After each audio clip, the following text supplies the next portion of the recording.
Dulu yang Assalamualaikum warahmatullahi wabarakatuh. Selamat sore Bapak Ibu peserta webinar Prokopindo Berbagi Ilmu yang ke-19. Selamat sore adik-adik mahasiswa seluruh Indonesia, mahasiswa Teknik Pertambangan di seluruh Indonesia.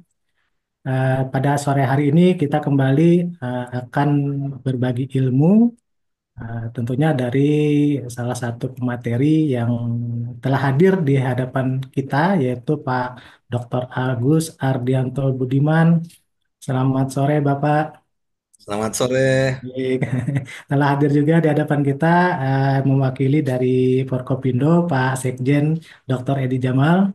Selamat sore, Bapak. Mudah-mudahan selalu sehat ya. Selamat sore, Alhamdulillah siap, Mas Baik. Roman.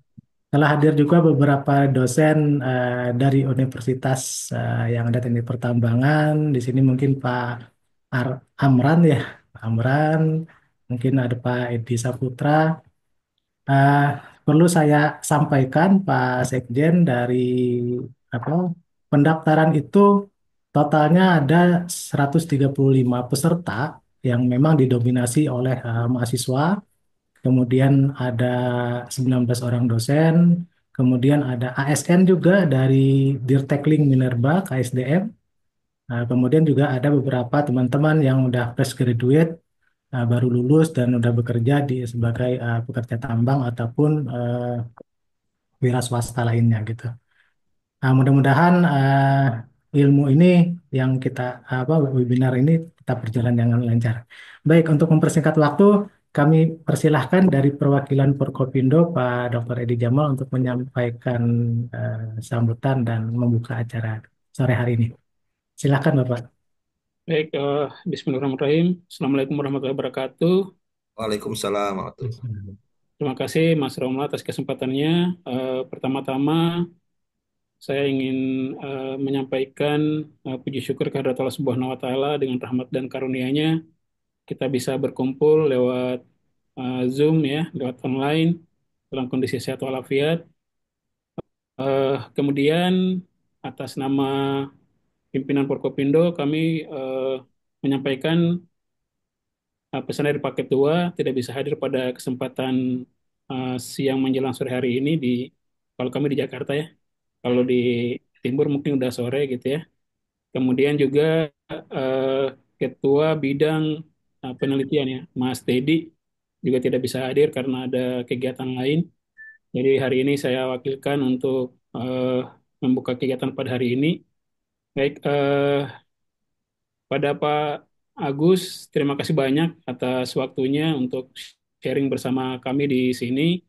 Ya, hari ini adalah FBI ya. Kalau kami di Forkopindo menyebutnya FBI, Forkopindo Berbagi Ilmu, sudah ke-19.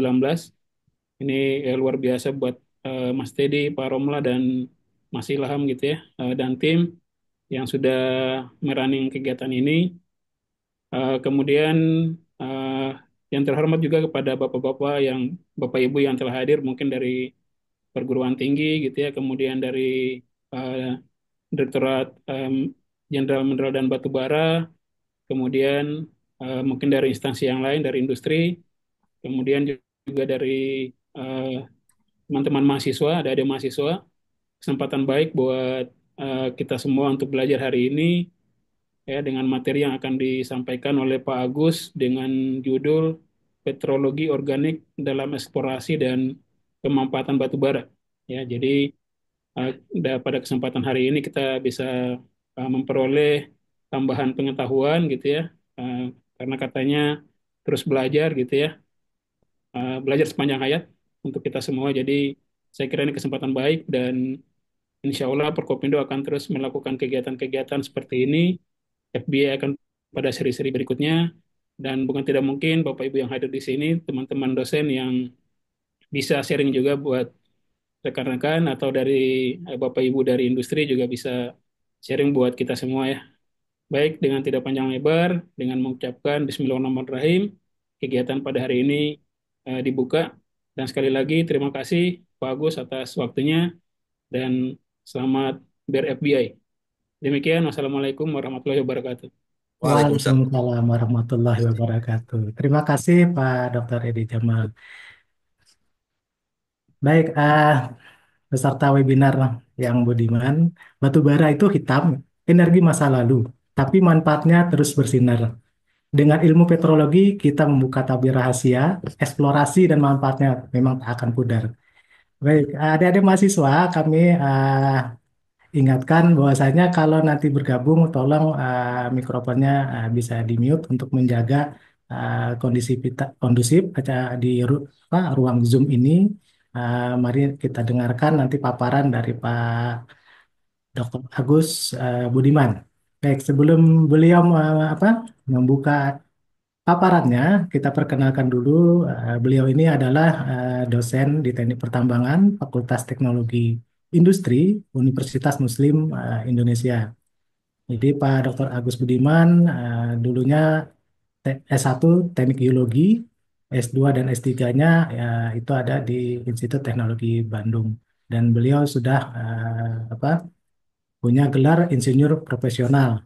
Jadi adik-adik mahasiswa insinyur profesional itu juga salah satu bidang kompetensi sebagai bekal nanti untuk mencari pekerjaan gitu ya. Baik, sesi paparan kurang lebih 1 jam materi. Nanti sisanya sesi diskusi maksimal 30 menit. Kalau peserta webinar ada yang ingin ditanyakan di tengah-tengah paparan, kami persilakan untuk mengisi di kolom chat. Nanti akan kami bantu bacakan di akhir sesi. Dan kami juga akan kasih kesempatan di akhir sesi kalau untuk membuka mikrofon berbicara langsung dengan pemateri kita. Saya rasa itu yang bisa kami sampaikan kepada Pak Dr. Agus Ardianto Budiman. Waktu dan room kami persilahkan Bapak. Ya, terima kasih Pak Romlan. Mohon izin share screen untuk materinya. Apakah sudah terlihat? Di tempat saya belum. Oke, Sudah. Di full screen dulu Bapak. Nah, Oke, siap. Sudah jelas. ya, terima kasih. Assalamualaikum warahmatullahi wabarakatuh. Waalaikumsalam warahmatullahi. Terima kasih Pak Romlan Nur Hakim, Pak Idi Jamal atas kesempatan diberikan. Ya, juga terima kasih kepada teman-teman di Forkopindo. Ini kesempatan pertama bagi saya, jadi ya lumayan agak grogi juga nih. Ya, perkenalkan saya Agus Ardianto Budiman. Saya mendapatkan gelar ST-nya itu di S1 Teknik Geologi Unhas, lulus tahun 2003. Kemudian mendapatkan gelar Master Teknik itu di S2 Rekayasa Pertambangan ITB. Ya, kenapa di ITB? Karena zaman itu untuk magister cuma ada di ITB Teknik Pertambangan. Akhirnya lanjut lagi untuk doktoral di program S3 Rekayasa Pertambangan ITB lagi. Tapi sebelumnya memang sejak ada kewajiban untuk program profesi insinyur, kami mengambil program profesi insinyur di kampus kami di Universitas Muslim Indonesia tahun 2017. Dan alhamdulillah sejak 2007 sampai sekarang saya masih mengabdi mewakafkan diri di Teknik Pertambangan Fakultas Teknologi Universitas Muslim Indonesia. Dan memang sejak kuliah di magister sampai waktu magister memang topik penelitian untuk tesis saya itu tentang petrologi organik khususnya di batu bara. Untuk kemudian dilanjutkan topik tersebut pada saat kuliah doktoral tentang petrologi organik lagi. Nah, cuma memang melebar ke sosro aplikasinya. Jadi secara umum Bapak Ibu sekalian teman-teman kalau memang di sini banyak mahasiswa, adik-adik mahasiswa, ya secara sederhananya petrologi organik itu dipahami sebagai salah satu cabang keilmuan yang mengkombinasikan penggunaan ilmu petrografi yang biasanya dikombinasikan dengan geokimia. Memang harus disclaimer dari awal bahwa salah satu analisis itu senantiasa tidak bisa berdiri sendiri ya, harus senantiasa komprehensif dengan metode analisis lain karena nantinya akan saling mendukung hasilnya atau kalaupun nanti ada hasil yang bertentangan justru disitulah seru diskusinya gitu.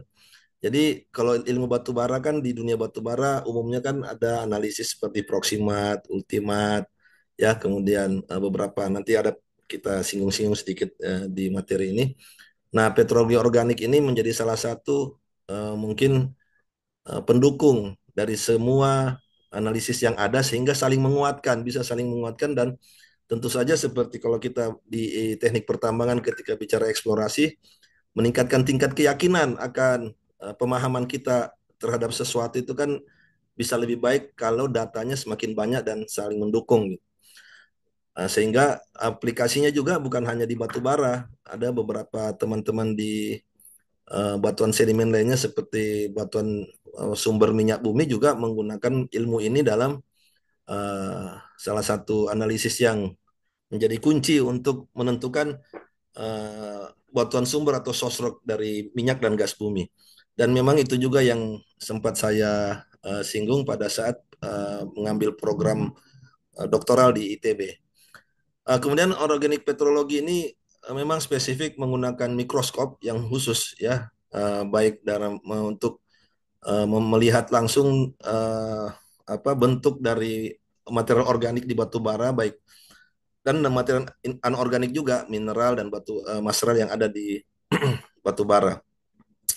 Dan salah satu yang penting adalah bagaimana kemampuannya dalam menggunakan cahaya fluorescence untuk mengidentifikasi salah satu material ya. Nah, akhirnya secara umum individual organik komponen yang ada di batu bara itu umumnya terbagi menjadi 3 grup besar, yaitu vitrinit, ada yang namanya vitrinit, mungkin sudah tidak asing lagi, kalaupun ada yang baru dengar ya alhamdulillah ini bisa berbagi. Ada yang namanya vitrinit, ada namanya inertinit dan liptinit, seperti itu mungkin kurang lebih. Nah, kalau kita mau jabarkan lagi, komponen utama yang ada di batu bara ya secara umum adalah namanya masral. Ya, material inilah yang merupakan istilah untuk material organik yang ada di batu bara. Tapi sebelumnya suara saya masih bagus terdengar Pak Romlah. Jelas sekali, Bapak. Alhamdulillah. Oke, saya lanjut Mas ya. Jadi ada komponen organik namanya masral yang tadi sudah ada 3 grup besarnya. Ada, kalau kita lihat di tabelnya, ada vitrinit atau kadang disebut huminit untuk batu bara tingkat rendah, peringkat rendah. Ada yang namanya inertinit dan ada yang namanya liptinit. Nah, selain itu ada juga mineral. Tentu saja pada saat pembentukan batu bara di cekungan itu tidak hanya material organik, ada juga yang anorganik terlibat dalamnya. Nah, bagaimana membedakan grup-grup material tersebut? Kalau material group secara umum itu yang 3 besar itu ada vitrinit atau huminit, ada inertinit dan liptinit.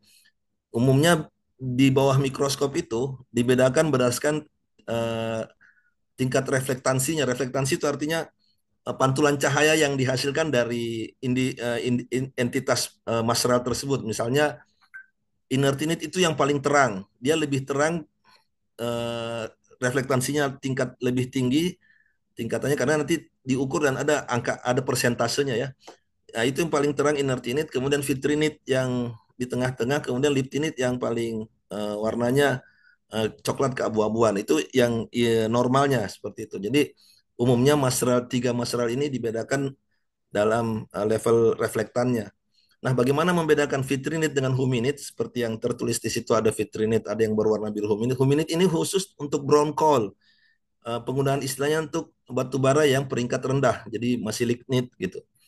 Atau ada yang bilang brown coal. Jadi terminologinya ada yang menggunakan huminit seperti itu. Untuk kemudian setelah 3 besar ini sesama fiturnya itu bagaimana membedakannya? Membedakannya lagi berdasarkan tingkat kehancurannya karena eh, tergantung material asal. Jadi bisa saja material pembentuk batu bara itu kan kita pahamnya itu tumbuhan ya.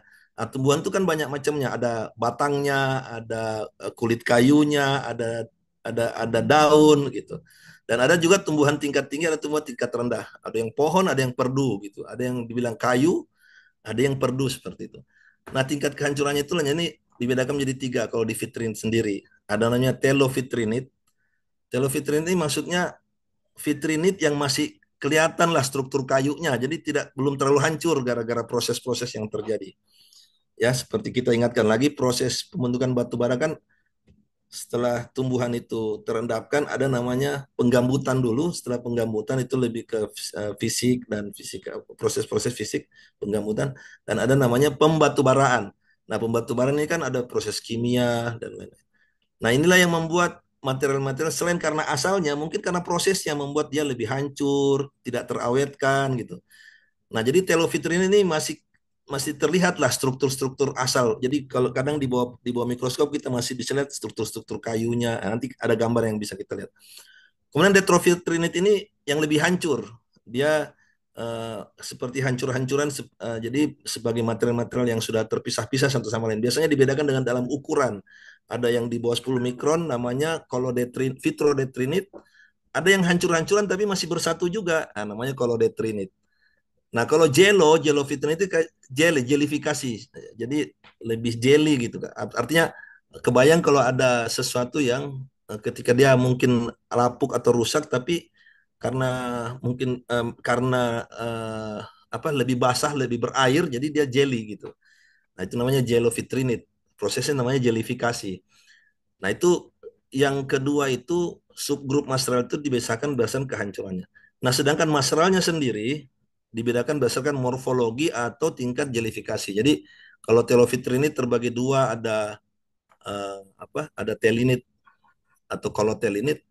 Nah, itu kalau telinit itu betul-betul masih kelihatan struktur kayunya.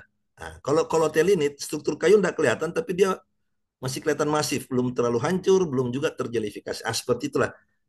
Nanti untuk paling jelasnya ketika melihat, paling enak lihat langsung apa katalognya ya. Kalau kita lihat gambar-gambar ada katalognya gitu kan. Itu lebih jelas itu. Nah, kemudian selain vitrinit ada yang namanya inertinit. Inertinit ini secara umum adalah dulunya dia vitrinit, tapi dia pernah terbakar atau terpapar teroksidasi lah kasarnya. Jadi seperti halnya kalau kita lihat sesuatu yang dipanaskan atau terbakar itu apa dia menjadi lebih terang dibanding sebelumnya. Nah, itu ada tapi bukan cuma itu, ada juga namanya di sini juga masuk kelompok-kelompok jamur, fungi dan lain-lain.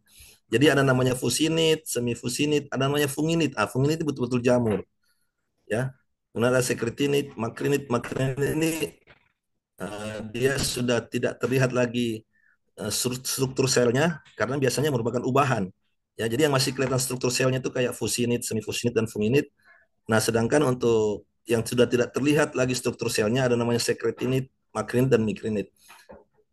Dan ada juga yang hancuran, namanya inertodetrinit. Artinya betul-betul sudah hancur, tidak terlihat lagi ini asal muasalnya dari siapa dia sebenarnya. Entah dari funginit, entah dari fusinit, karena dia sudah hancuran. Hancuran ini pengertiannya di bawah 10 mikron ukurannya. Nah, yang seru lagi ada namanya liptinit. Nah, khusus liptinit ini, dia biasanya hanya bisa teramati di cahaya fluorescence. Makanya yang membuat alat-alat untuk pengamatan batu bara menjadi istimewa karena selain kemampuan di cahaya putih seperti mikroskop biasa lainnya, dia punya kemampuan untuk cahaya fluorescence atau cahaya biru atau ultraviolet yang utamanya untuk mengidentifikasi liptinit ini. Nah, nanti akan kita lihat gambarnya. Nah, liptinit ini terbagi-bagi. Jadi ada namanya kutinit. Kutinit itu dari kutikula tanaman ya. Kemudian suberinit itu dari apa struktur dari daun ya, daun atau yang seperti itulah. Kemudian ada sporinit dari spora ya. Nanti ada ilmunya lagi, spora pollen itu nyambung juga, cuma ini khusus terlihat di bawah mikroskop batu bara ya. Kemudian ada resinit ya resin dari damar, kayu gitu kan. Pohon kan bisa ada getah damar, nah, itu ketika dia tergabung menjadi menjadi material pembentuk batu bara ya dia menjadi resinit.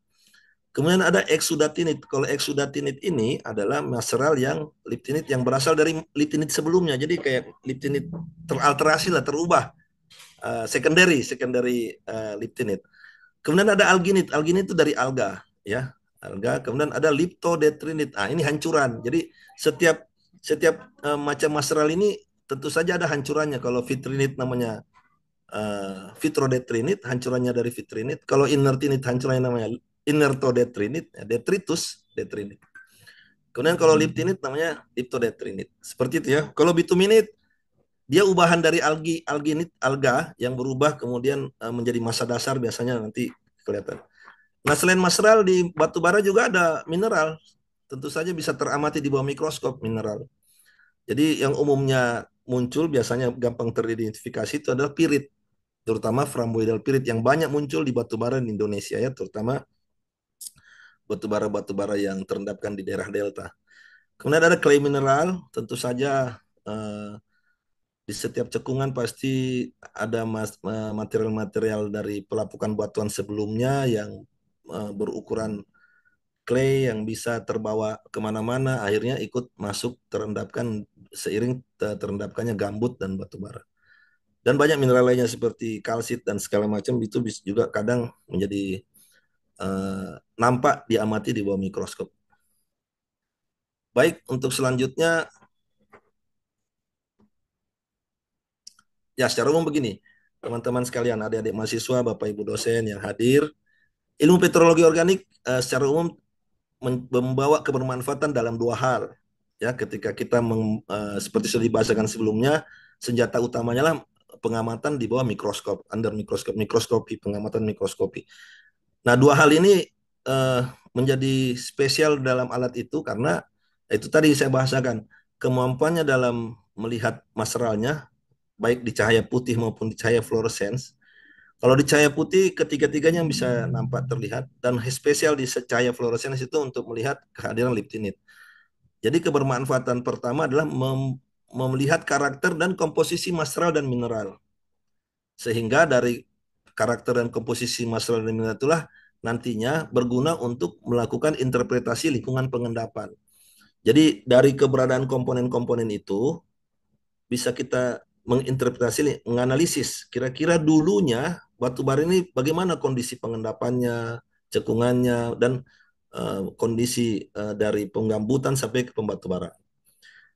Kebermanfaatan berikutnya yang cukup signifikan adalah kemampuan alat itu, mikroskop itu, untuk melakukan analisis reflektan vitrinit. Jadi ceritanya vitrinit yang ada di batu bara itu ditembakkan sinar atau cahaya, nantinya akan diukur bagaimana reflektansinya. Nah, tingkat reflektansi itulah yang dipakai untuk menentukan tingkat peringkat batu bara. Kalau di batu bara namanya peringkat batu bara. Kalau di batuan sumber hidrokarbon atau source rock atau batuan sumber minyak bumi dibahasakan sebagai tingkat kematangan. Ya, seberapa matang materialnya. Jadi kan ceritanya batu bara itu terendapkan dulu material gambut terendapkan di cekungan, kemudian nantinya semakin lama dia akan semakin terbebani oleh batuan yang di atasnya, material yang di atasnya kemudian membatu. Nah, semakin dalam gambut atau material yang pembentuk batu bara itu, maka akan mengalami proses yang tadi saya bahasakan, ada namanya proses penggambutan. Nah, kemudian berlanjut terus prosesnya, mungkin karena terjadi penurunan muka air tanah atau terbebani dengan material yang di atasnya. Akhirnya material itu semakin terpendam lebih dalam, terkubur lebih dalam, nah, maka akan terpengaruh. Terpengaruh dari dua hal. Terpengaruh dari oleh tekanan, semakin tertekan, dan terpengaruh dari temperatur, karena ada gradien geotermal. Nah, tekanan dan temperatur itulah yang membuat material batu bara ini mengalami proses pembatubaraan. Pembatubaraan itulah yang akan meningkatkan peringkat batu baranya.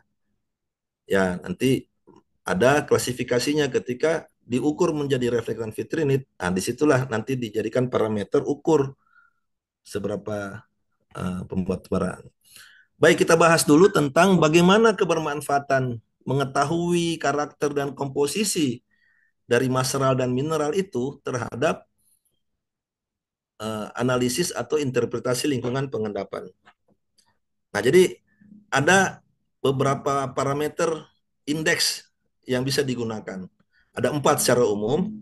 Ya, pertama namanya tissue preservation index. Jadi tissue preservation index ini kita mau lihat seberapa besar yang terserve, yang terawetkan dibanding yang terdekomposisi, yang hancur kayak saya bilang pasangan tadi, karena ada hancuran jadi menjadi detro. Jadi kasarnya membandingkan antara yang telo vitrinit dengan detro dan jelo gitulah. Itu kasarnya seperti itu, baik di vitrinit maupun di inertinit maupun di liptinit. Tapi kayaknya berlaku hanya di vitrinit dan inertinit. Jadi membandingkan yang struktur jaringannya masih terawetkan dibandingkan dengan yang sudah agak hancur atau terdekomposisi. Itu nilai tissue preservation index namanya. Nah, kemudian salah satu indeks berikutnya adalah yang membandingkan antara material yang terbentuk dari proses gelifikasi dibandingkan dengan proses oksidasi, ya. Jadi yang jelo dibandingkan dengan inertinit, kecuali makrinit, karena makrinit itu ubahan dari inertinit yang disebabkan oleh proses gelifikasi juga, tapi tidak termasuk sebagai proses gelifikasi. Nah itu.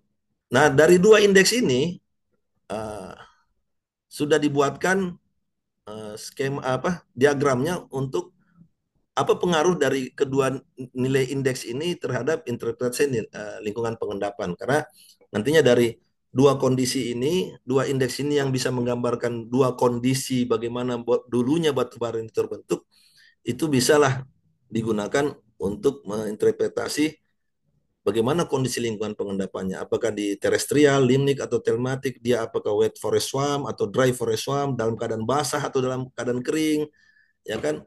Banyak yang input material pengotor atau tidak gitu. Apakah gambutnya itu dalam senantiasa di bawah air tanah atau apa di bawah air permukaan, atau ada juga gambut yang sedikit di atas air permukaan karena intensitas tumbuhan dan segala macam. Pengaruh air hujan atau pengaruh lebih banyak pengaruh air muka air air tanah permukaan. Nah, itulah yang menjadi parameter-parameter yang bisa disimak dari indeks-indeks ini. Kemudian ada indeks berikutnya, bagaimana pengaruh uh, air, ya, pengaruh groundwater terhadap kondisi gambut pada saat terbentuknya batu bara. Jadi groundwater index ini membandingkan antara jaringan tumbuhan yang terjelifikasi kuat terhadap jaringan tumbuhan yang terjelifikasi lemah. Ya, seperti logika tadi, kalau terjelifikasi kuat artinya senantiasa kandungan air tinggi pada saat gambut itu atau proses pembentukan batu baranya. Sedangkan yang terjelifikasi lemah artinya kondisi gambutnya kekurangan air. Mungkin begitu logikanya ya, kurang lebih. Indeks berikutnya adalah bagaimana membandingkan tumbuhan-tumbuhan yang ada yang berkembang di cekungan pada saat proses penggambutan atau material material asal batu baranya.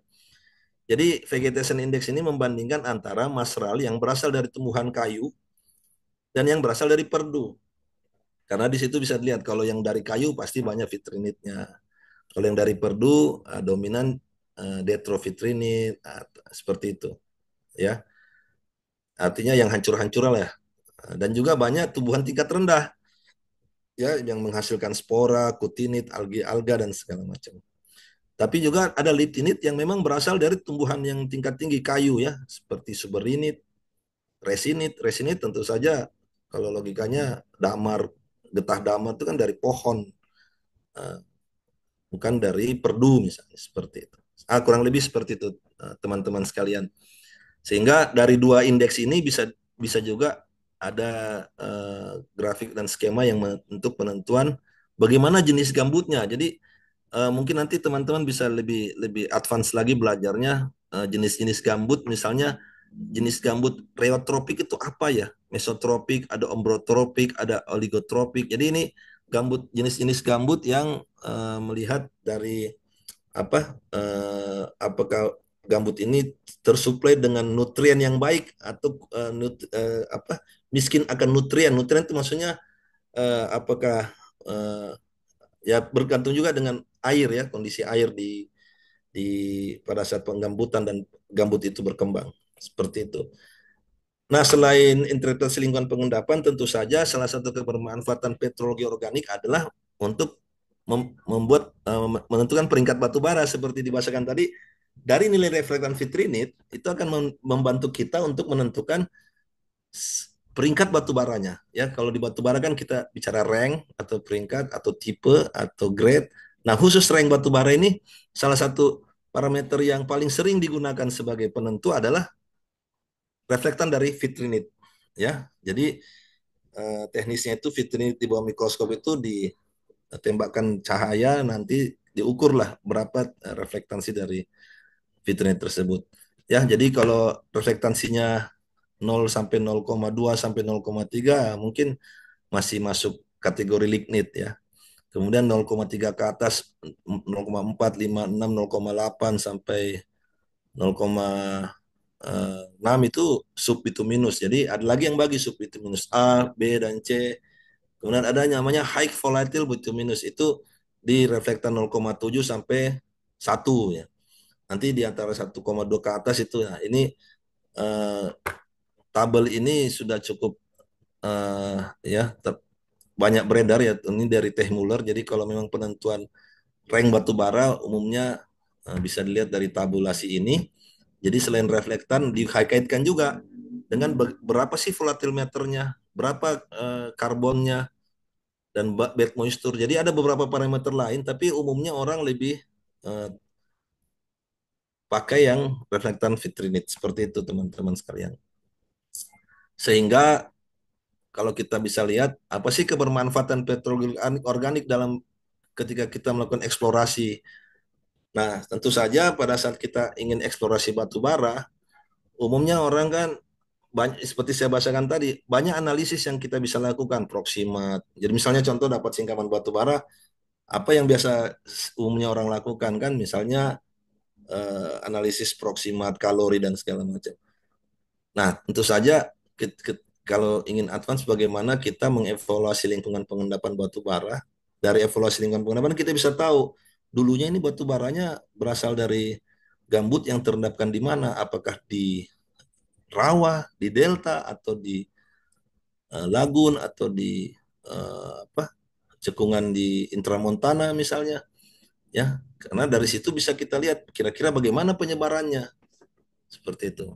Jadi dari komposisi maseral itu kita bisa lihat di mana dia, dan ketika terbentuknya juga apakah dalam kondisi oksidasi atau reduksi, dan ketika terbentuk itu apakah supply apa muka air tanah bagaimana, air bagaimana, karena air biasanya membawa kandungan mineral pengotor. Nah, tentu saja nantinya akan berpengaruh terhadap nantinya batu baranya ini mau dimanfaatkan seperti apa, mau jadi apa. Ya, karena kalau kondisi oksidatif itu bisa dilihat dari uh, kandungan inertinit yang cukup tinggi. Nah, kalau tinggi tingkat kandungan inertinitnya, sudah bisa diinterpretasikan bahwa lingkungan pengendapannya dalam keadaan yang oksidatif. Itu biasanya di rawa yang terbuka atau yang terpapar lah, kondisi yang terpapar, atau di dekat lakustrin misalnya, seperti itu. Dan tentu saja inertinit ini ya tergantung pemanfaatannya, tapi umumnya menurunkan kualitas batu bara. Apalagi kalau ada mineral pengotor juga ya. Kalau kondisi reduktif itu tentu saja sangat baik untuk membentuk vitrinit dan liptinit. Nah, jadi itu jadi kebermanfaatan kira-kira dulunya ini kondisinya bagaimana. Karena kalau ketahuan kondisinya kita bisa para apa teman-teman yang eksplorasi biasanya bisa menebak atau menginterpretasikan, oh arah penyebarannya kemana, kondisi penyebaran bagaimana, kalau kondisi delta bagaimana, kalau kondisi lagun bagaimana, yang tertutup seperti itu bagaimana. Nah, seperti itu. Jadi kebermanfaatan petrologi organik selain untuk penentuan interpretasi lingkungan pengendapan juga, nah, seperti yang saya bahasakan tadi, bagaimana menentukan peringkat batu baranya. Nah, ini berpengaruh karena nantinya akan banyak bersinggungan dengan bagaimana pengolahannya, bagaimana pemanfaatannya, seperti itu. Nah, nantinya dari pemahaman dua itu, bagaimana tingkat peringkat batu baranya dan bagaimana kondisi lingkungan pengendapannya, tentu saja dapat sangat membantu ketika kita mau estimasi nih kualitas cadangannya. Nih sudah bicara estimasi kuantitas, apa manfaatnya pemahaman tentang petrologi organik. Ya tentu saja dari karakter-karakter setiap sim batu bara yang kita temukan, nantinya apakah dalam bentuk singkapan, apakah dalam bentuk core, inti bor gitu kan.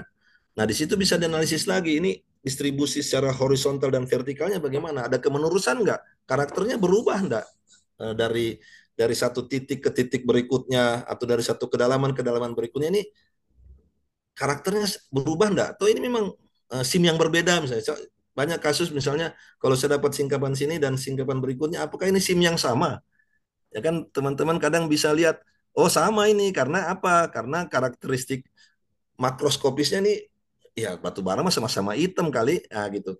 Tapi batuan pengapitnya nih sama, ya oke lah, mungkin bisa. Tapi kalau batuan pengapit beda, tentu beda SIM. Tapi kalau batuan pengapit sama, apakah uh, sudah menjamin bahwa ini sama SIM-nya? Nah, untuk lebih pastikan lagi, lihat karakteristik material yang terkandung di dalam masing-masing batu bara tersebut. Kalau tidak terlalu jauh berbeda, mungkin ini dari SIM yang sama atau ya itulah banyak hal-hal yang bisa dijadikan dasar untuk menyimpulkan sesuatu. Ya, ini tentu saja komposisi material batu bara, pemahaman tentang petrologi organik itu bisa. Juga bagaimana ketebalan dan tentu saja keberadaan material pengotor ya seperti mineral, pirit dan segala macam tentu saja bisa dilihat dari petrologi organik ini. Nah, untuk pemanfaatan bagaimana? Nah, ini secara umum ya, ini secara umum nanti lebih khusus lagi bisa lihat per karakter dan tentu saja dengan variabel-variabel lainnya, parameter lainnya seperti hasil analisis proximat, ultimat, HGI dan segala macam. Tapi secara umum ya, kalau untuk pembakaran tentu saja dari tiga komponen vitrinit, liptinit dan inertinit tentu saja kita berharap kita dapat batu bara yang vitritnya kandungan vitritnya tinggi gitu, dominan seperti itu ya, karena itu akan membuat pembakaran menjadi efisien. Dan hindari batu bara dengan inertinit yang tinggi, terutama mineral pengotor seperti sulfur ya, karena itu akan mempengaruhi apakah merusak alat pembakarannya atau mengurangi emisi gas yang dihasilkan ya. Dan juga untuk pengolahan awal untuk pencucian tentu saja teman-teman di pengolahan melakukan tindakan pencucian seperti karena ada pengaruh dari sulfur dan abu. Nah, untuk pencampuran juga biasanya kalau saya baca jurnal teman-teman ya, teman-teman yang di beberapa kampus meneliti, beberapa kampus teman-teman di kampus di Kalimantan ada beberapa jurnal saya baca tentang pencampuran batu bara umumnya masih berdasar kepada kalori misalnya.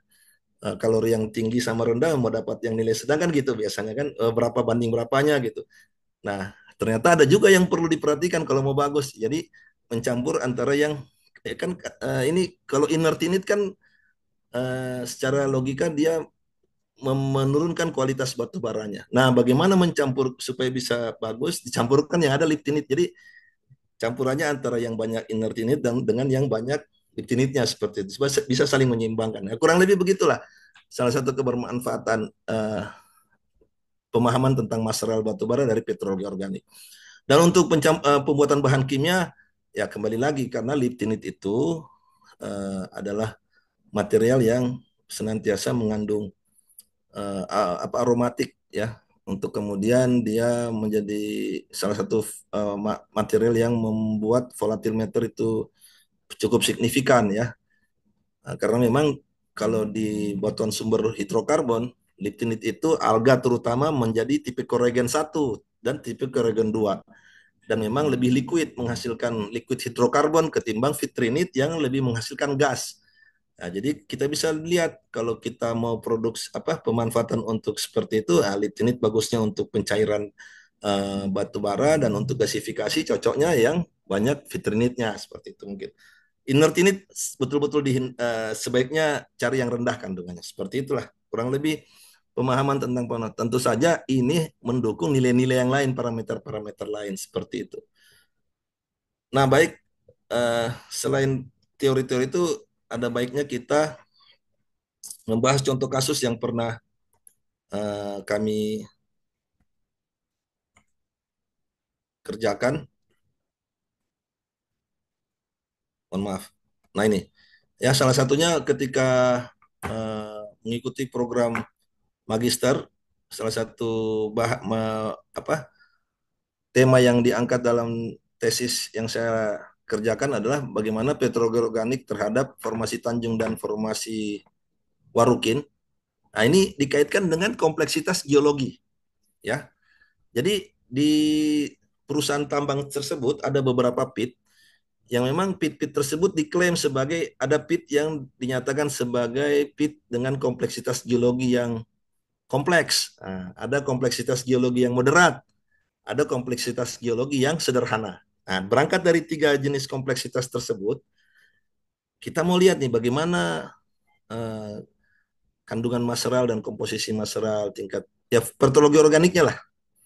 Dan memang pit-pit tersebut terdiri dari dua formasi, ada formasi Tanjung dan formasi Warukin.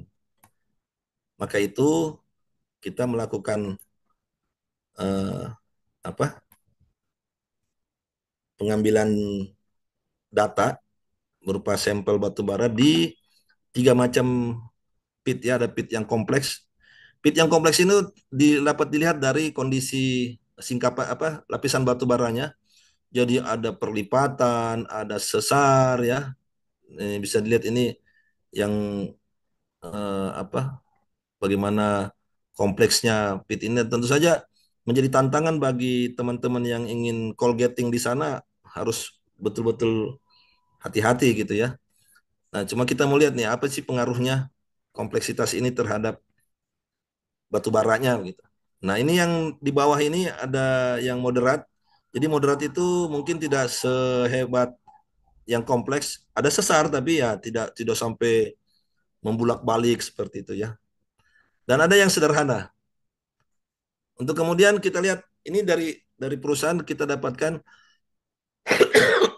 untuk yang kompleks itu kode sampelnya HCB1 dan HCB2. Untuk yang moderat itu BCB dengan YCB, dan yang ujung kanan itu MCB1, MCB7, MCB8 itu yang sederhana. Jadi bisa dilihat untuk kalori itu yang moderat sama kompleks itu di 7 ribuan, dan untuk yang di sederhana 5 ribuan ya. Total moisture itu di kompleks dan moderat itu 10 sampai 7, tinggi sekali yang di moderat, yang di sederhana di MCB7 lah Pak. Moisture juga begitu, abu juga rendah di tinggi abu yang di moderat dan kompleks, sementara yang di sederhana rendah. Volatimeter, bisa dilihat salah satu yang signifikan juga sulfur ya. Sulfur itu total sulfur 0,5, 0,6 di kompleks dan moderat. Nah, untuk yang di sederhana itu 0,3 sampai 0,19. Sementara untuk tingkat kematangan, peringkat batu bara ya, semua yang kompleks dan sederhana, kompleks dan moderat itu HCB dan BCB, YCB itu di subbituminus A, B, dan C.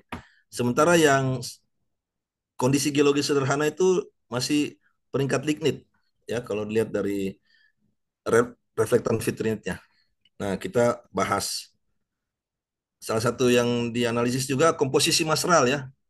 Jadi ada telovitrinit, detrovitrinit. Nah, didominasi oleh detro.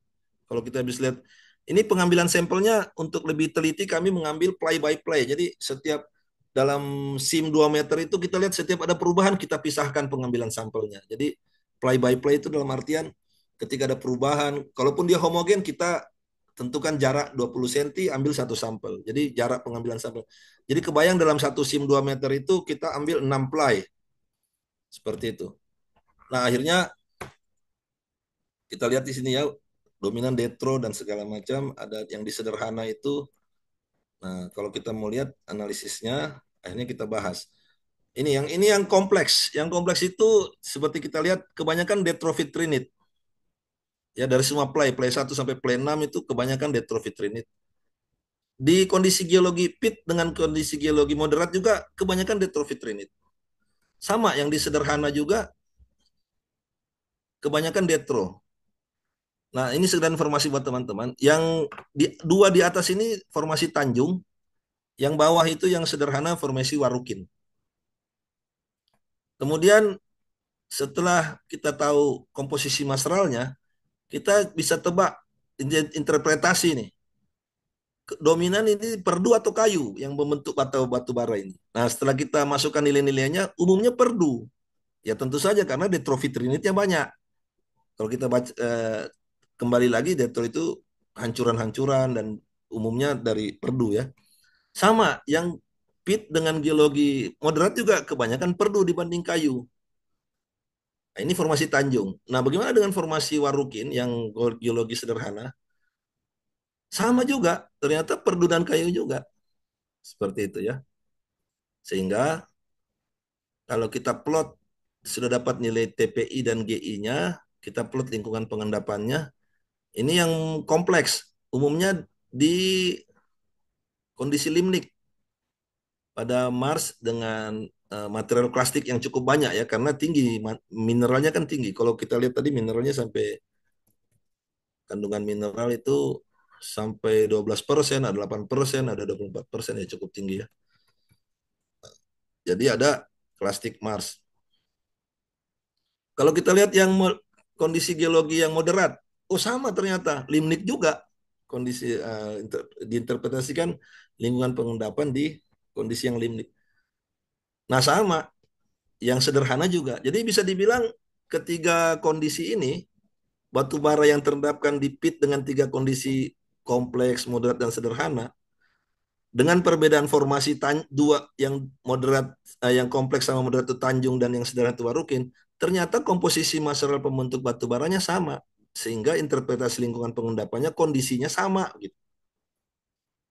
Nah ini juga kalau kita antara vegetation index dengan groundwater index, hasil plotnya kurang lebih sama ya. Jadi bisa dibilang wah ini Tanjung sama Warukin di daerah itu ya, khusus daerah itu, kita belum lihat daerah lain, tapi khusus di daerah itu materialnya sama bentuknya dan terbentuk di kondisi lingkungan pengendapan yang sama. Nah, bagaimana dengan kalori kita bandingkan dengan reflektan? Nah, ini ada perbedaan reflektan ternyata. Untuk yang sederhana karena formasi Warukin, mungkin karena umurnya lebih muda, itu tingkat tingkat peringkat batuannya lebih rendah ketimbang yang Tanjung yang kompleks dan moderat, sehingga kalorinya juga berpengaruh. Nah, kita lihat di sini ada hubungan antara kalori dengan reflektan. Bagaimana fix karbon dengan reflektan? Sama, ada hubungan. Semakin tinggi reflektannya, semakin tinggi fix karbonnya. Itu sudah rumus umum nampaknya ya. Bagaimana dengan inherent moisture sama reflektansi? Tingkat peringkat batu bara. Ini sudah umum juga. Sudah banyak teori bahwa semakin tinggi peringkat batu baranya, semakin rendahlah inherent moisture-nya. Jadi semakin rendah reflektannya, peringkatnya semakin tinggi moisture-nya. Nah, bagaimana dengan mineral dan total sulfur? Nah, ini kayaknya tidak terlalu banyak pola. Cuma kelihatan bahwa semakin tinggi mineralnya, total sulfurnya semakin rendah. Semakin tinggi, semakin kurang mineral, semakin. Jadi kalau nampaknya tidak terlalu terlihat hubungan, cuma kelihatannya begini. Kalau dilihat ini, mineral ini akan berpengaruh terhadap peringkat. Ya, total sulfur itu berkaitan dengan uh, antara Warukin sama Tanjung. Jadi Tanjung lebih banyak total sulfurnya dibanding Warukin ya. Warukin yang sederhana ini, Tanjung itu lebih banyak total sulfurnya. Nah, itu jadi pembahasan menarik nanti. Kita lanjut. Nah, ini nilai antara Huminid dengan HGI. HGI ini tingkat kekerasan pada batu bara. Nah, di sini terlihat bahwa ada hubungan bahwa semakin banyak kandungan huminid atau vitrinit, maka nilai Hg-nya semakin tinggi. Nah, terakhir antara HGI dengan abu, ya. Jadi semakin tinggi HGI-nya, semakin tinggi abunya. Nah, dari keenam diagram ini, tiga di atas itu umumnya normal seperti halnya teori-teori umum, ya. Kalau kalorinya naik, peringkatnya naik, kalorinya tinggi. Kalau peringkatnya naik, fix karbon naik. Kalau kalorinya peringkatnya turun, inherent moisture-nya uh, turun juga gitu. Apa? Tinggi. Kalau peringkat tinggi, inherent moisture-nya semakin rendah, semakin tinggi peringkat batu bara semakin rendah. Nah, ini yang seru di mineral dengan total sulfur. Mungkin bukan dengan mineralnya, tapi total sulfurnya.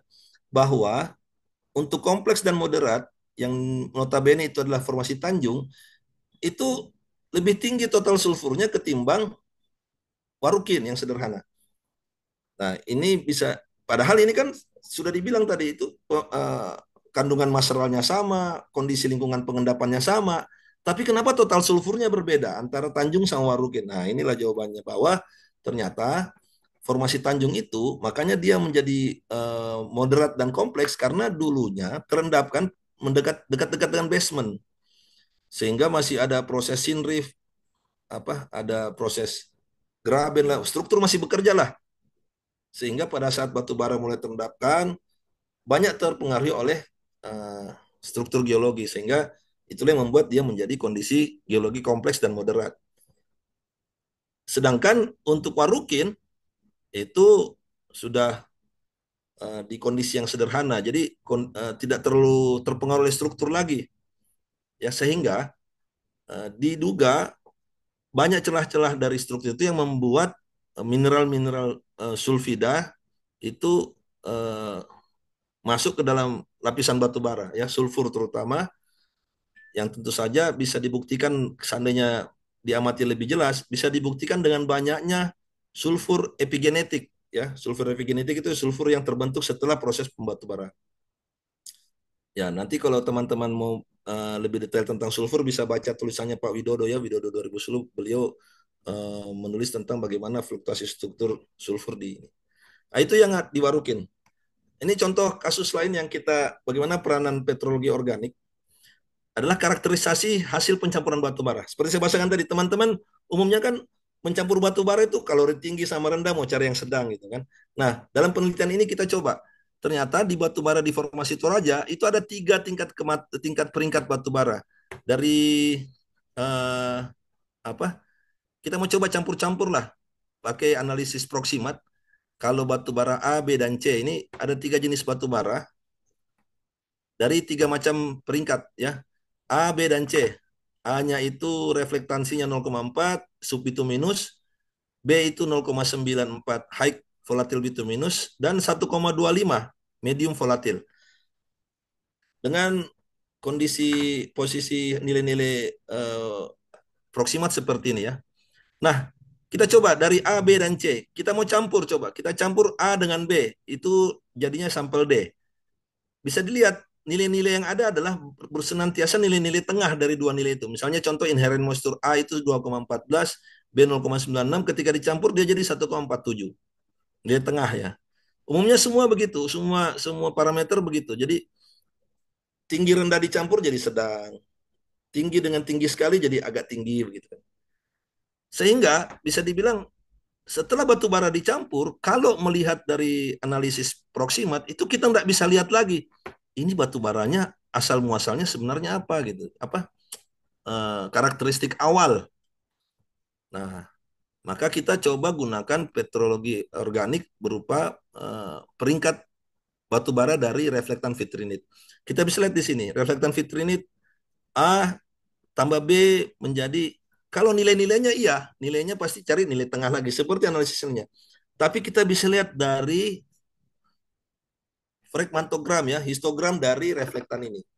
Kalau kita bisa lihat A itu reflektan apa dari histogramnya itu terlihat ya 0,5, 0,4, dekat 0,5. Ini yang sampel B dan sampel C. Nah, kalau kita lihat sampel D itu adalah pencampuran A dan B. Nah, kalau kita lihat histogramnya itu masih terlihat karakter aslinya bahwa yang ini adalah dua populasi dari nilai-nilai reflektan yang terlihat ya. Kemudian sampel E itu antara A sama C. Ini masih kelihatan asalnya. Kalau B sama C masih kelihatan dan ketika sampel B. Nah, yang kita mau sampaikan di sini adalah bahwa dengan analisis petrologi organik, kita bisa masih melihat bagaimana karakter asal dari batu bara hasil pencampuran. Atau kasarnya kita bisa tahu ini batu bara yang dicampur atau belum gitu. Batu bara dari satu SIM atau hasil campuran beberapa SIM, dua atau beberapa SIM. Dari histogram dari nilai refleks ini bisa kelihatan seperti gambar ini ya. Campuran yang aslinya itu A, B, dan C. Nah, D, E, F, G ini hasil campuran. Jadi kelihatan kalau sudah rentangnya jauh ini pasti ada yang campuran seperti itu. Ini contoh kebermanfaatan petrologi organik. Minimal bagi kami ini bisa menjadi semacam apa forensik ya, analisis forensik apakah batu bara ini hasil pencampuran atau tidak. Nah, ternyata ada lagi yang seru di batu bara Toraja adalah bahwa ternyata nilai inherent moisture itu malah semakin tinggi di tingkat kematangan yang semakin tinggi. Kan tadi logikanya kalau peringkatnya naik pasti inherent moisture-nya turun gitu. Umumnya ya, logika umumnya kalau peringkatnya naik, inherent moisture semakin berkurang. Lah ini kok malah tinggi gitu, malah naik. Ya contoh 0,4 jadi 2, inherent moisture-nya 2 gitu kan. Begitu naik di sampel B 0,94, oke lah dia turun di 0,96, itu turun. Tapi kenapa di sampel C dengan reflektan 1,25, loh kok jadi 8 inherent moisture-nya? Ada apa ini kok? Justru batu bara yang lebih matang, kenapa inherent moisture-nya lebih tinggi begitu? Nah, ini rasa penasarannya. Kita teliti lah. Kita lihat komposisi mineralnya. Ternyata sampel C ini didominasi oleh telofitrinit. Ya, ini kita bisa lihat telofitrinit itu di sampel A75, sampel B83, di sampel C 90-an, Pak. Dan apalagi yang signifikan, mineral. Sampel C ini sangat minim mineral dibanding sampel lainnya. Ada yang sampel A 15%, 11% sampel B dan nah, di Tenggarai inilah yang membuat masalah ini apa perbedaan sesuatu ini muncul gitu ya. Nah, yang paling seru waktu kita lihat lagi bagaimana karakteristik mineralnya di bawah mikroskop. Umumnya di sampel A itu telofitrinnya normal-normal saja, biasa-biasa saja ya, dengan kehadiran banyak mineral, ada pirit, ada formaldehyde pirit, ada mineral lain. Ada juga yang lain ya muncul ini ya yang dimaksud sebagai liptinit ya, yang menyala-menyala orange ini liptinit dan hanya bisa diamati di cahaya fluorescence.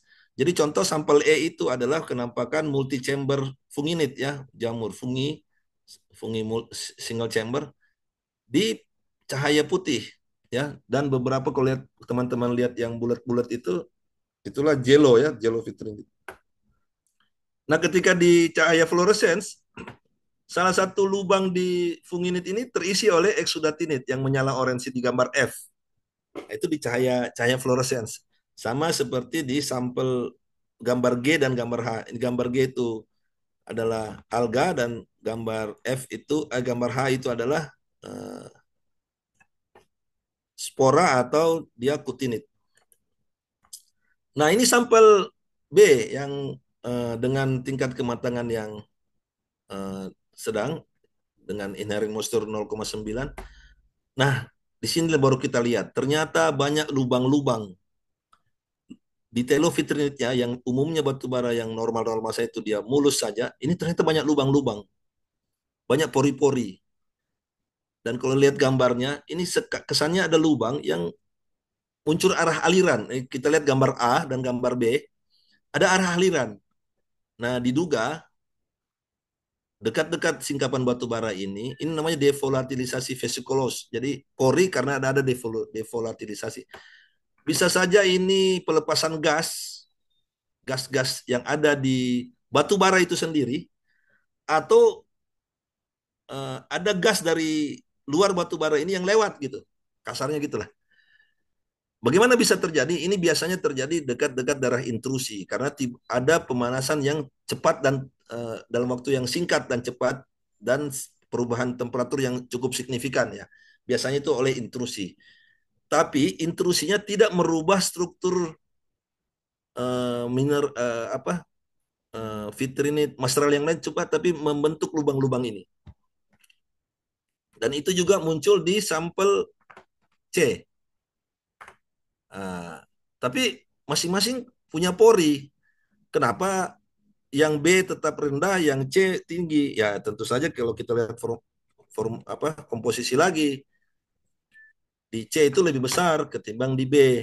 Dan beberapa lubang-lubang yang terbentuk di sampel B itu saking rapatnya membentuk jaringan, dia lubangnya akhirnya terkoneksi satu lubang dan lainnya, sehingga lubangnya menjadi lebih besar. Nah, ini kita lagi teliti lagi, cari lagi referensi, seberapa besar sih lubang atau pori yang bisa menyimpan inherent moisture. Nah, kalau memang lubangnya sudah terlalu besar kan akhirnya bukan inherent moisture lagi yang dia simpan seperti itu. Itu logika yang sedang kami berusaha sambung-sambungkan antara nilai-nilai ini, bagaimana karakteristik mineralnya, karena ada pori-pori seperti ini, juga kehadiran mineral-mineral, siapa tahu di situ banyak mineral epigenetik yang nantinya bisa menutup pori, karena mineral itu kan salah satu sifatnya karena butirnya misalnya mineral lempung itu kan bisa mengisi pori-pori. Jadi walaupun banyak porinya karena terisi, akhirnya inherent moisture-nya rendah. Nah kurang lebih begitu, Bapak Ibu sekalian, teman-teman mahasiswa, adik-adik mahasiswa, bagaimana yang sedang kami jalani, bagaimana peran petrologi organik ini, terutama pengamatan under mikroskop itu untuk berusaha memberi solusi buat kalaupun ada masalah kita bisa solusikan, kita bisa cari tahu jawabannya dari rasa penasaran, dan kalaupun ada kebutuhan yang ingin dipenuhi itu bisa terbantukan dengan metode analisis petrologi organik. Mungkin demikian Pak Romlah. Terima kasih. Saya kembalikan sama Pak Romlah. Baik, terima kasih atas paparannya Pak Agus, luar biasa materinya.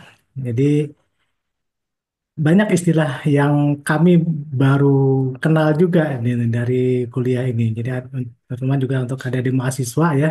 Jadi tidak hanya adik-adik mahasiswa S1 ya, kami yang udah lulus S1 pun gitu ya, masih banyak ya beberapa istilah yang baru kenal di materi sore hari ini. Baik, kepada peserta webinar kami persilahkan untuk bertanya kepada pemateri. Kita masih ada waktu. Di kolom chat ini kosong, tidak ada pertanyaan.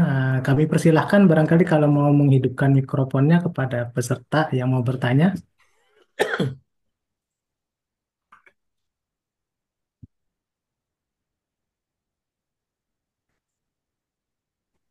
Silakan kepada peserta webinar. Ingin Jadi, bertanya, Bang. oke, silakan Pak Amran. Iya, Assalamualaikum warahmatullahi wabarakatuh. Waalaikumsalam warahmatullahi wabarakatuh. Eh, saya Amran, kebetulan kami ini ASN di Sulawesi Barat, Pak, ini Pak. Eh, kemudian kebetulan di sini kita punya iup batu bara satu di sini kan. Eh, yang jadi pertanyaan saya begini, dengan sejarah geologi pembentukan Pulau Sulawesi itu yang sangat kompleks, kira-kira bagaimana potensinya, potensi batu bara di tempat kami ini, karena di sini itu seperti yang dijelaskan sama Pak Agus tadi, eh, kalorinya tinggi, cuman sulfurnya tinggi, bahkan tinggi banget di sini Pak, dia mencapai 5 kalau saya tidak salah, ada beberapa titik itu. Ya saya mau pertanyakan itu sama Pak Agus, kira-kira bagaimana Pak dengan model batu bara kayak begitu.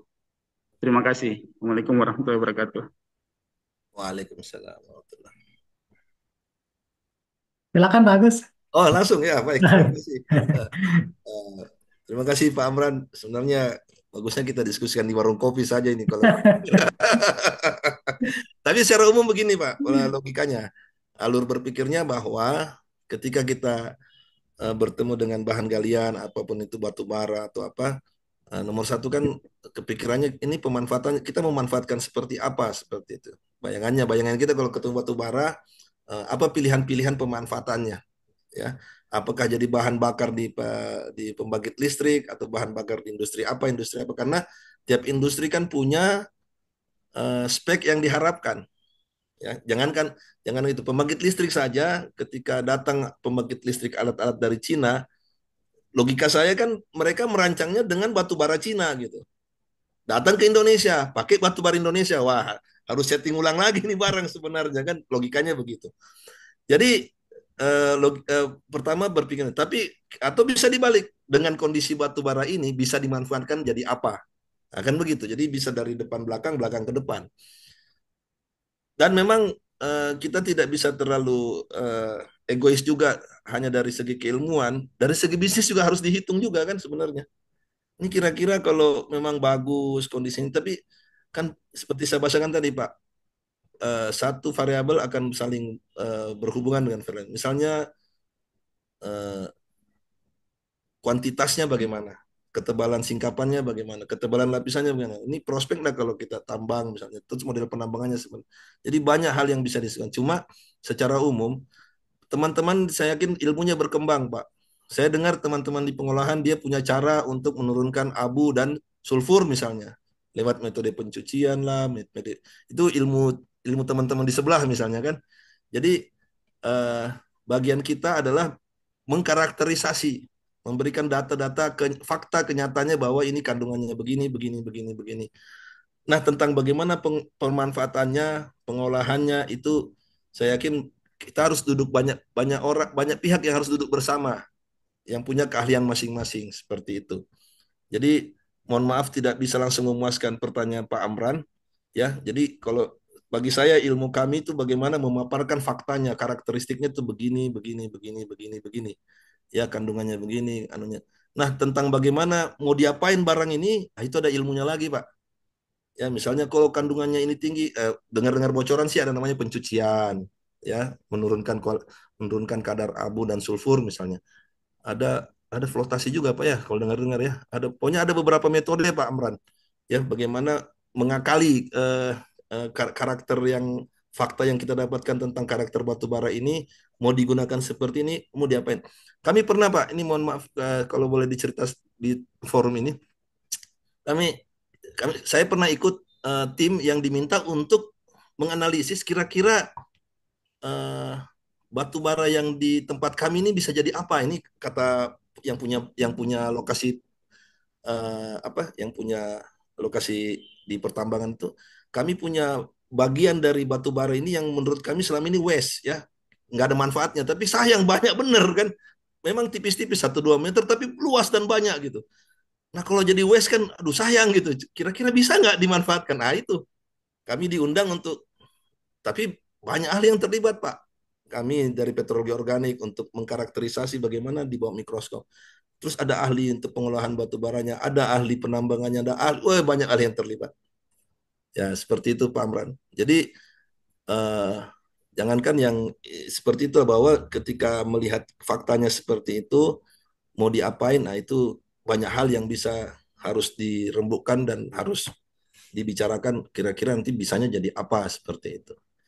Mungkin begitu Pak Amran, Pak Romlah, saya Baik, kembali. terima kasih Pak Agus. Ini sudah ada dua orang raise hand, tapi di kolom chat juga tadi lebih dahulu bertanya. Saya bacakan dulu Bapak, mohon izin Pak Dono, Pak Edi, mohon sabar sebentar. Dari Pak Dr. Hafiz, jadi pertanyaannya, apakah mungkin petografi batubara ini bisa masuk persyaratan pelaporan sumber daya dan cadangan batubara? Dan pertanyaan berat, mungkin ada beberapa ahli yang harus menjawab. Silakan Pak Agus, gimana komentarnya? Ya, sekali lagi eh, saya belum tidak terlalu paham ya kalau soal aturan seperti itu. Intinya kan bahwa ini menjadi salah satu metode pendukung dari metode analisis lainnya seperti itu bagi saya Pak. Karena keberadaan seperti tadi, oh ada masalah rasa penasaran. Nah, kalaupun dijadikan aturan, nah dari segi apanya yang menjadi urgensi harus tahu gitu. Nah, itu bagi saya belum tahu ya kalau soal aturan-aturan seperti itu karena kalau bisa saja itu sebenarnya lebih kepentingan karakternya mengkarakterisasi sih ininya ke, ujung kepentingan bahwa petrologi organik peranan petrologi organik ini lebih ke arah bagaimana apa sih lebih memperkaya pemahaman kita tentang karakter dari batu bara itu sendiri, batu bara yang kita teliti misalnya itu. Jadi kalau dijadikan apa tadi syarat untuk sesuatu yang mengikat dari segi aturan, wah saya sayang gitu maksudnya kayaknya susah juga ya karena tentu saja terus terang di dunia petrologi organik sendiri tidak banyak laboratorium yang menyediakan fasilitas ya. Setahu saya di Bandung PSDMBP, Tekmira, kemudian di mana lagi ada ya alatnya dan ada operator di geoservice misalnya. Ya bagi saya akan sangat nyusahin kalau memang harus jadi persyaratan seperti itu. Baik, terima kasih Pak Agus. Kami persilakan ke Pak Dono, terus nanti Pak Edi sama Pak Adin ya. Silakan Pak Dono. Wait, Makasih Pak Rumlah. alhamdulillah dari fisiknya Sehat, sehat Pak Dono. sehat Mas Agus. Pak Agus mau nanya, saya agak tertarik tadi dengan yang grafik tadi. Kalau yang blending ya, itu ada A, B, C. Kalau yang F, kalau yang D, E, G ya, itu dua populasi ya, jelas batasnya. Tapi kalau yang F itu sepertinya agak menyatu gitu, Pak.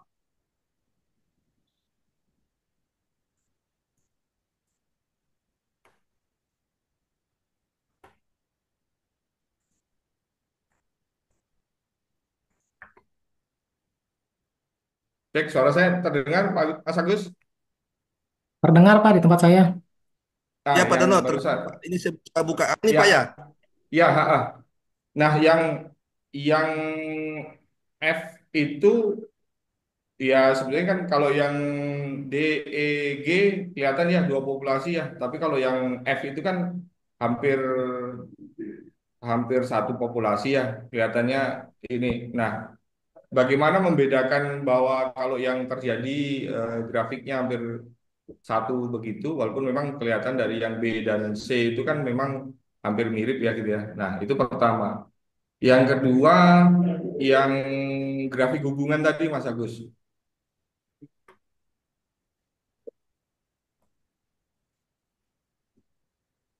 Ini ya. Ya, nah yang kalau keberadaan mineral, apakah bagaimana hubungan mineral mineral tersebut yang ada di petrografi batu bara dengan yang kandungan as, Mas? Apakah ada mineral-mineral tertentu yang menjadi penciri bahwa yang akan menjadi as itu yang sebenarnya mineral yang mana saja? Ini kalau nggak salah belum mineral dengan as hubungannya seperti apa? Mungkin itu, Mas Agus. Makasih Pak Romlah. Sama-sama Bapak. Ya, terima kasih Pak Dono. Wah, menarik sekali. Jadi Pak Dono, ini betul ya. Misalnya kalau yang D itu kan kelihatan banget kan, yang D itu kan terpisah kedua populasi gitu ya. Yang E juga. Nah, gimana dengan F dan G? Nah, ini saya ingat guru saya Pak Komang itu sederhana aja memang, karena kalau satu satu ini kalau batu bara dalam satu SIM yang sama, umumnya ini ya, itu rentang rentang ininya tuh tidak tidak lebih dari 5 tiang lah kasarnya begitu Pak Dono, teman-teman sekalian. Ya, kita lihat contoh sampel A, B dan C ya. Ini A, B dan C ini, A itu kan coba lihat cuma 3 tiang. Artinya tiga tiga nilai aja umumnya yang terbaca di reflektannya. Nah, yang agak menarik ini B. Nah, ini juga masalah settingan rentang yang mau diambil. Ya, tapi umumnya begitulah sederhananya. Lihat rentangnya. Kalau rentangnya sudah terlalu lebar, nah itu pasti ya kalau memang dia kita yakin itu dari satu SIM ada rentang yang lebar atau ada pencilan, itu pasti istilahnya apa ya? Pendatang gitu, bukan pribumi. Istilah saya suka begitu sih. Jadi pasti dia bukan yang aslinya itu, pengotor atau pendatang gitu. Apa ada istilah yang kalau di teman-teman di geologi apa istilahnya ya? Mungkin ada yang bisa ingatkan ya, istilahnya apa itu kalau yang dia datang ngerecokin gitu. Eh, kita Penyelundup lihat ya, Mas ya. A, B dan C. Ada Anomali penyelundup lah. mungkin, Pak. Anomali. Bukan ada yang kalau dia material pendatang gitu, yang kan kalau di fosil fosil tua bisa masuk ke batuan muda, tapi nggak mungkin fosil muda masuk ke batuan tua gitu kan. Nah, ini contoh, lihat rentang itu Pak Dono. Kalau saya diajarin Pak Komang tuh lihat rentangnya aja. Kalau rentangnya terlalu lebar itu pasti aneh itu sudah. Kalau bukan pencampuran, pasti ada pengotor atau apa gitu, material yang datang. Nah, kalau memang pure dari SIM yang sama, biasanya rentangnya tidak jauh. Rentang histogram ininya, nilai-nilainya. Ya. Nah, ini aja B sama C ini kan B sudah terlalu lebih dari 5 batang ini kan, 1, 2, 3, 4, 5, 6, 7. Ah, ini juga biasanya settingan rentang batangnya itu Pak. Misalnya kita mau setting di tampilan ini 0,2 atau 0,5 atau 0,1 gitu. Tapi intinya rentangnya itu. Contoh rentang di B itu kan dari 0,6 sampai di 1,3 kayaknya ini. Rentang bacaan 0,6 sampai 3 itu kan sudah cukup lebar. Tapi di F ini kan lebar banget, Pak. Dari 0,6 sampai 1,7. Wah, itu terlalu jauh rentangnya. Rentang kematangan peringkat ya. Kalau di batu bara kan namanya peringkat. Kalau di batuan sosrok namanya tingkat kematangan. Rentang reflektansi sampai 1 itu terlalu lebar, Pak. Jadi, wah ini pasti campuran nih. Ya, dibanding B, B kan agak agak agak banyak rentang apa agak banyak batangnya kelihatan, tapi kan rentangnya 0,6 sampai 1,3. Ya, itu kan cuma 6 itu kan. Jadi begitu Pak Dono yang diajarin saya tuh kita lihat rentangnya. Kalau rentangnya terlep, apalagi ini F ini agak menarik karena kan apa bentuk-bentuk bentuk ininya kan kayak ideal seperti B dan C kan. Tuh, ada yang tengah tinggi sendiri gitu kan. Jadi seakan-akan ini satu populasi, tapi rentangnya terlalu lebar. Kalau G kan ketahuan ya ada berapa puncak gitu kan. Nah, ini F memang menarik karena kesannya ini satu puncak, ini bisa saja satu populasi, tapi rentangnya yang mencurigakan gitu, Pak. Nah, baik, untuk kemudian mengenai tadi eh, ini yang saya maksud tadi Pak Dono. Grafik antara mineral dengan total sulfur bagi saya ini tidak terlalu berhubungan kelihatannya. Tapi yang menarik adalah bahwa total sulfur di moderat sama kompleks dan total sulfur di sederhana itu betul-betul dua hal yang terpisah. Jadi yang bisa dilihat adalah bahwa total sulfurnya itu berbeda antara Tanjung dan Warukin. Sehingga ini yang menjadi rasa penasaran, kenapa Tanjung lebih tinggi total sulfurnya dibanding Warukin. Kalau tentang total kandungan mineral ini kan acak Pak, nggak ada pola saya lihatnya nih. Ya kan, mau Warukin aja ada yang 5, ada yang belasan gitu. Di Warukin sendiri nih ada 2 yang berjauhan. Tapi kalau kita lihat total sulfur, terlihat perbedaan besar antara Warukin sama Tanjung, antara sederhana sama moderat dan kompleks. Nah, kira-kira apa yang membuat seperti itu? Dugaan interpretasinya adalah bahwa itu karena itu tadi struktur geologinya, apa kompleksitas geologinya yang moderat dan kompleks itu tinggi sulfurnya ketimbang yang sederhana. Sehingga bisa diinterpretasikan karena dia ada struktur yang mengganggu sehingga bisa jadi celah, bisa jadi rekahan, bisa apa, itulah menjadi ajang buat sulfur-sulfur epigenetik untuk masuk begitu Pak. Nah itu yang saya pelajari dari tulisannya Pak Widodo yang tentang sulfur itu, jenis-jenis sulfur yang berkembang di batu bara di Kalimantan. Nah itu dugaannya Pak. Jadi mungkin nah apakah ada karakter mineral tertentu yang bisa berkorelasi dengan nilai abu misalnya pada saat kita proximal? Sampai sekarang saya belum ketemu Pak. Karena bagi kami, ini bagi saya sendiri yang sudah belajar tentang petrografi organik di bawah mikroskop, mengidentifikasi mineral itu ini yang saya sesali Pak. Kenapa waktu S1 dulu saya tidak serius belajar petrografi di mineral ya. Tidak seperti Adi Yahya mungkin beliau, wah kalau lihat, makanya saya senangnya mikroskop yang petrologi organik sama mikroskopnya Pak Andi Yahya itu berdampingan Pak. Karena bersyukur sekali kalau begitu beliau ada, saya ada juga, bisa langsung nanya, ini kira-kira mineral apa ya. Karena di mineral di batu bara itu paling mudah dikenali ya cuma pirit. Bagi saya Pak ya, pirit, rhomboidal pirit. Pirit-pirit bentuk lain pun kadang bisa mengacaukan Pak. Tapi alhamdulillah karena sering ada Pak Andi Yahya bisa diskusi, bisa. Tapi kalau yang kayak mineral-mineral yang lempung, mineral-mineral apa yang berkaitan dengan kalsit dan segala macam, itu terlihat cukup diidentifikasi sebagai mineral saja sudah, kita tidak terlalu detail seperti itu Pak. Nah sampai sekarang, nah ini saya bilang seandainya bisa berkolaborasi antara ahli mineral dengan itu tadi mungkin bisa ditebak itu Pak. Saya yakin bisa itu bisa ditelusuri ini yang jadi abu ini mineral yang mana yang bisa meningkat berkorelasi dengan abu. Sekarang ada Pak mahasiswa program doktoral ini berusaha membuat AI tentang pirit itu sendiri. Padahal pirit sendiri kan ada yang rhomboidal, ada yang euhedra, ada.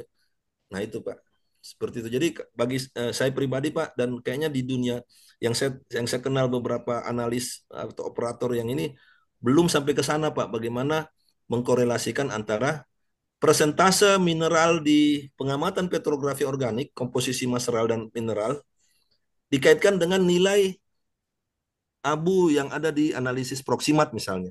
Itu belum ada nilai khusus yang nyambung Pak.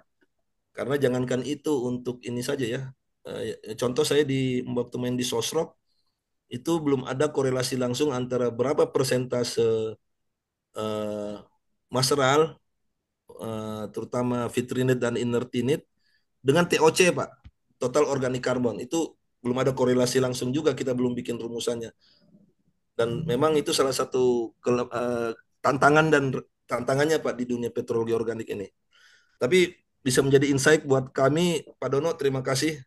Siapa tahu kedepannya bisa lebih dipikirkan lagi. Terima kasih, Pak Dono.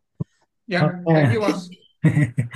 Menarik sekali Pak, makin ramai ininya. Baik, Pak Agus, kita akan ada dua penanya terakhir, kita batasin saja mengingat waktunya.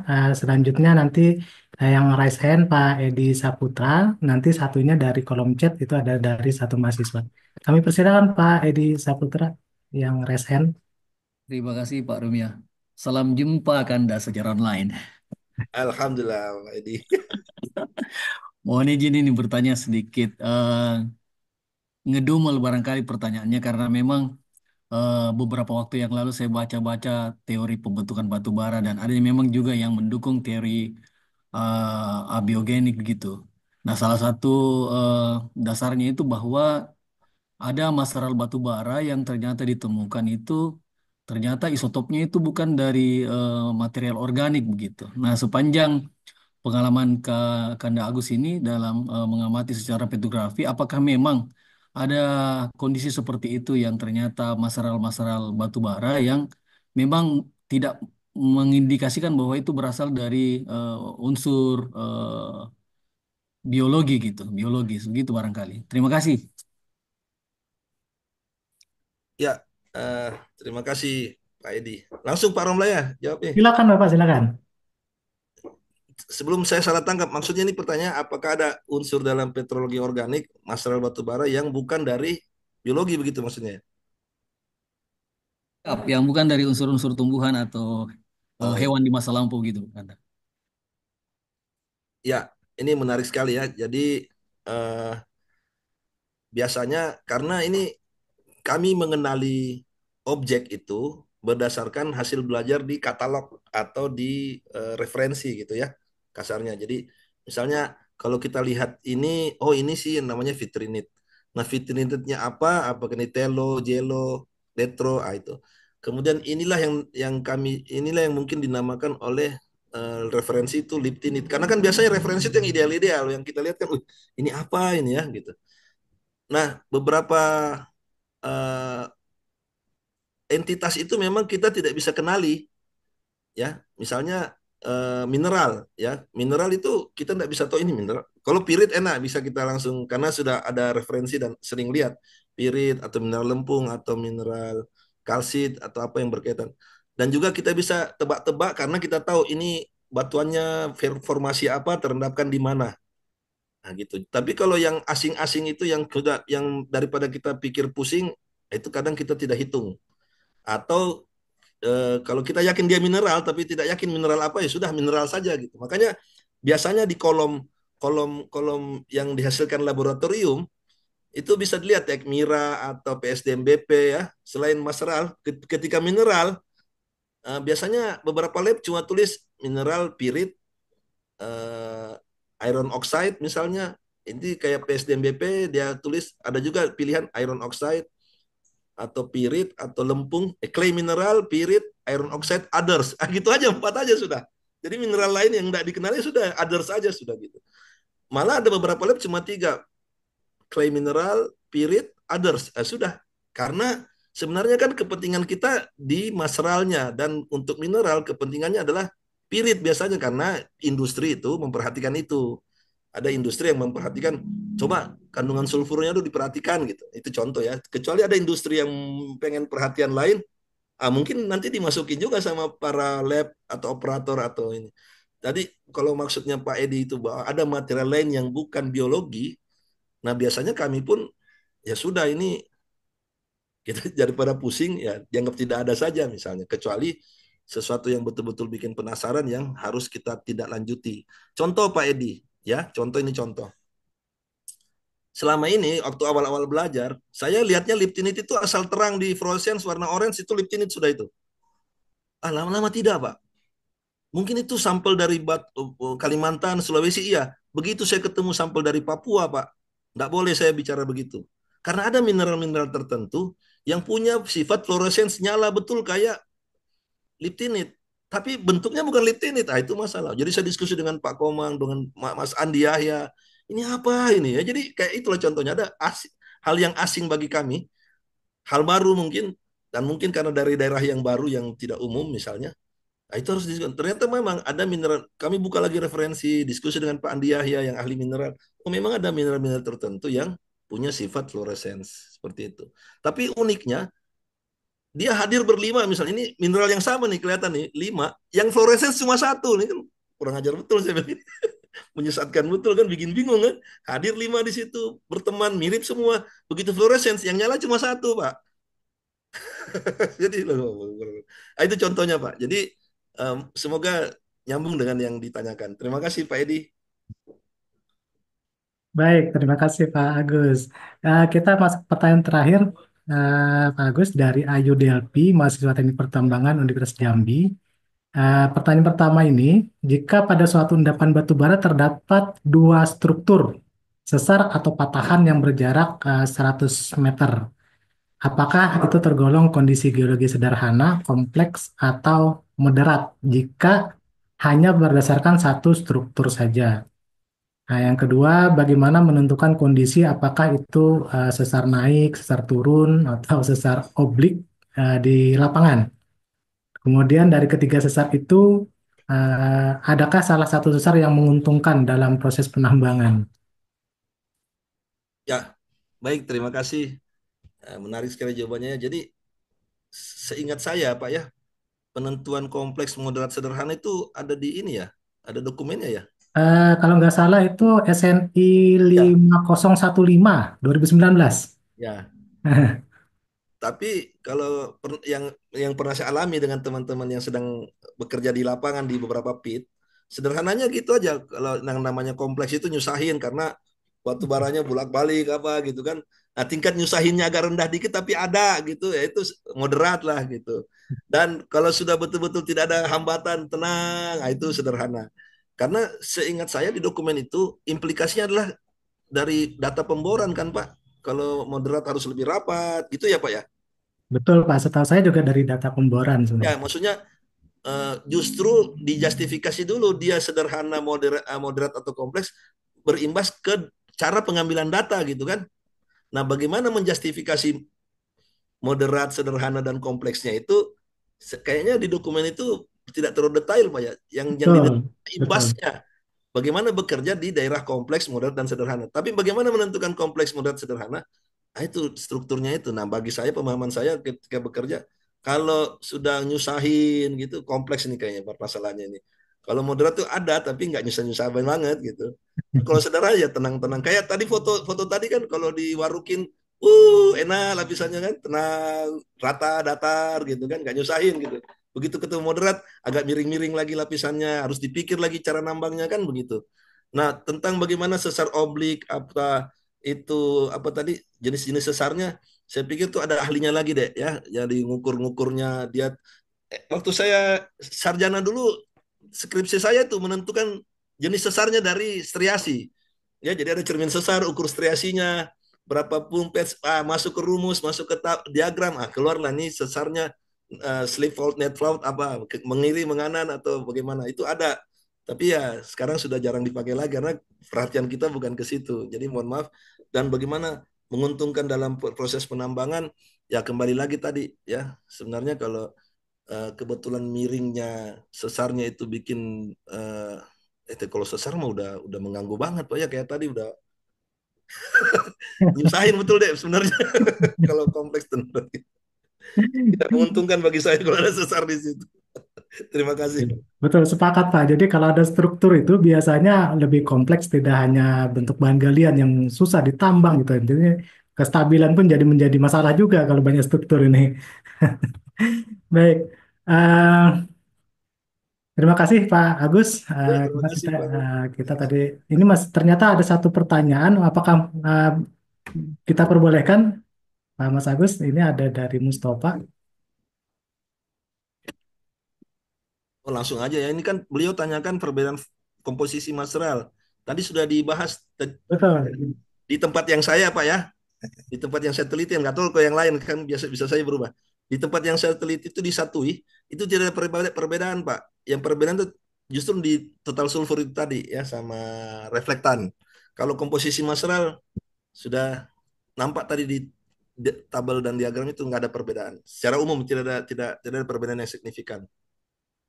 Baik, mungkin nanti untuk materinya boleh kita bagikan ya, Pak Agus, Oke, agar dengan senang hati, Pak. untuk peserta webinar yang mungkin tadi kelewat, bisa kita bagikan materi paparannya. Kemudian acara ini juga kita akan share rekaman daripada penjelasannya tadi sampai pertanyaan yang terakhir. Barangkali waktu kita sudah cukup ya. Tadi dari panitia Pak Sekjen itu menitipkan pesan untuk kita untuk menutup acara. Saya tanya dulu ke ini Pak Dono, barangkali dari perwakilan panitia, apakah ada yang mau disampaikan? Oh, wah ini keteguhan nih Mas Agus nih. Oke, terima kasih Pak Roma, mewakili dari pengurus pusat Forkopindo. Terima kasih Pak Agus ya atas sharing ilmunya. Eh, sudah berbagi ilmu. Lupa saya, selamat, sukses. Tadi kalau Pak Roma tidak suka struktur, Pak Agus suka struktur. Kalau saya orang eksplorasi suka struktur karena pasti ada perubahan dari kadar, Pak. Jadi saya justru mencarinya struktur. Oke, mungkin ya pesan dari pusat pengurus pusat seperti biasa. Jadi nanti tugas kita masih mencari lagi Pak Romlah untuk topik-topik berikutnya. Siap. Tetap semangat Pak Romlah. Terima kasih sekali lagi untuk Oke. adik-adik mahasiswa dan bapak-bapak dosen dari ada beberapa yang sebenarnya saya kenal tadi nongol gitu ya. Jangan kapok Mas Agus. Nanti kalau ada penelitian-penelitian terbaru dari khusus batu bara, mohon disampaikan aja, tidak perlu diundang ya Mas Agus ya. Kalau ada topik menarik, Dengan senang hati, langsung ke dengan Pak senang Romlah hati. saja lah. Oke, Siap, mungkin Pak. itu Pak Romlah. Terima kasih, Pak. Senang bisa Pak Dono lihat sehat. Alhamdulillah. Alhamdulillah sehat Mas Agus. Oke, terima kasih Pak Dono. Sebelum Ya, kelupaan, tadi ada pertanyaan dari Bu Sari Melati di web chat itu lab pengujian barangkali sudah terjawab tadi dari Pak Agus. Mungkin saya bisa tambahkan sepertinya di Universitas Gajah Mada barangkali juga ada peralatan yang cukup canggih atau di Institut Teknologi Surabaya, mungkin ITS Surabaya atau Di ada UGM pasti Pak, karena di sana ada ahlinya Pak Hendra Amijaya. ah, Beliau, di waduh. Bandung Pak Romlah lengkap di SDMBP. pasti Pak kalau di Bandung tempatnya kota pendidikan, geologi dan tambang. Oke, baik peserta webinar sekalian, acara kita sudah sampai di penghujung dari diskusi diskusi ini. Tentunya ilmu sudah kita dapat. Batu bara itu memang hitam ya, tapi ia sumber energi, namun cadangannya tidak akan ada selamanya. Bijaklah kita menggunakan energi dengan sikap yang baik agar anak cucu kita tetap merasakan manfaatnya. Terima kasih pada para hadirin sekalian telah hadir. Sampai jumpa kembali di acara Forkopindo berbagi ilmu selanjutnya. Mari kita tutup dengan rasa syukur. Alhamdulillahirrahmanirrahim. Salam hangat, salam sehat. Sampai ketemu lagi. Wassalamualaikum warahmatullahi wabarakatuh. Selamat sore semuanya. Waalaikumsalam. Waalaikumsalam warahmatullahi Terima kasih Pak wabarakatuh. Roma. Terima kasih Pak Agus, Bapak-Bapak, Warahmatullahi hadirin wabarakatuh. sekalian. Terima kasih Pak Bu.